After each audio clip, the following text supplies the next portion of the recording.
Assalamu alaikum. Hello everyone. Welcome back to Let's Practice with Maria. Our today's topic is telling the time.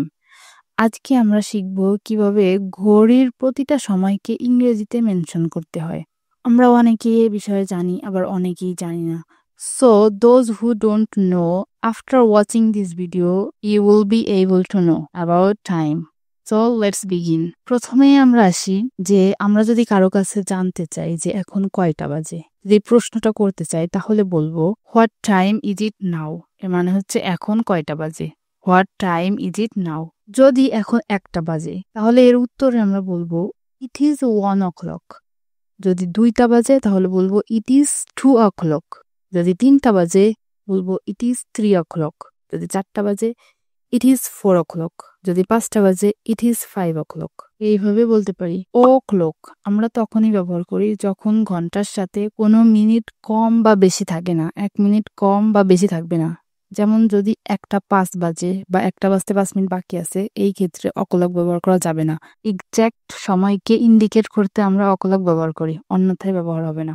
যদি এখন সময় 1:30টা বাজে বা 2:30টা বাজে, 3:30টা বাজে, তাহলে কিভাবে বলবো?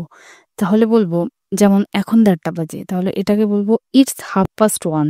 এখন 2:30টা বাজে ইটস 2:30. এখন 3:30টা বাজে ইটস 3:30. এখন 4:30টা বাজে ইটস 4:30. এখন 5:30টা বাজে ইটস 5:30. এইভাবে।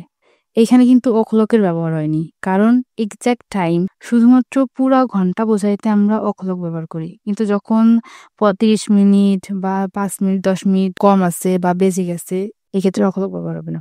দেন আমরা যদি বলতে চাই যে এখন 1:45 বাজে, এই যে কথাটা 1:45 মানে হচ্ছে 1টা বাজতে 15 মিনিট বাকি আছে।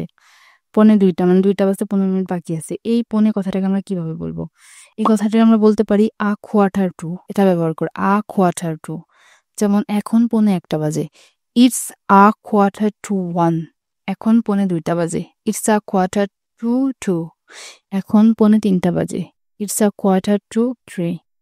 এখন 4:45 বাজে ইটস আ কোয়ার্টার টু 4। এখন 5:45 বাজে ইটস আ কোয়ার্টার টু 5। এখন 6:45 বাজে ইটস আ কোয়ার্টার টু 6। এভাবে বলতে পারি। আবার যদি বলতে যে এখন 1:15 বাজে, 1:15টার ক্ষেত্রে আমরা কি বলবো?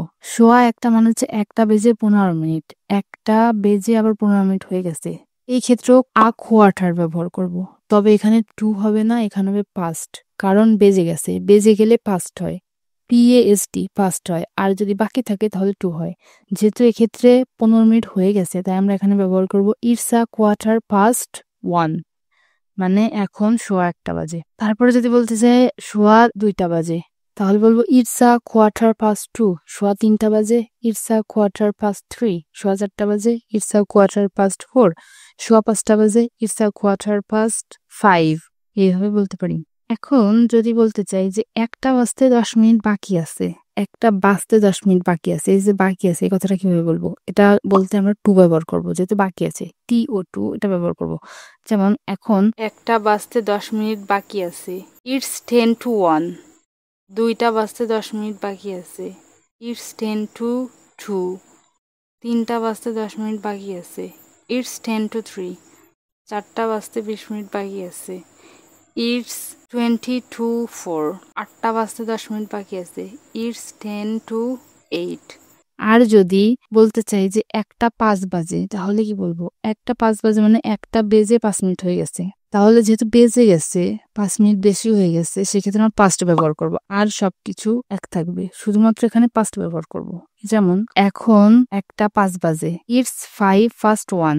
এখন 2টা 20 বাজে ইটস 20 past 2।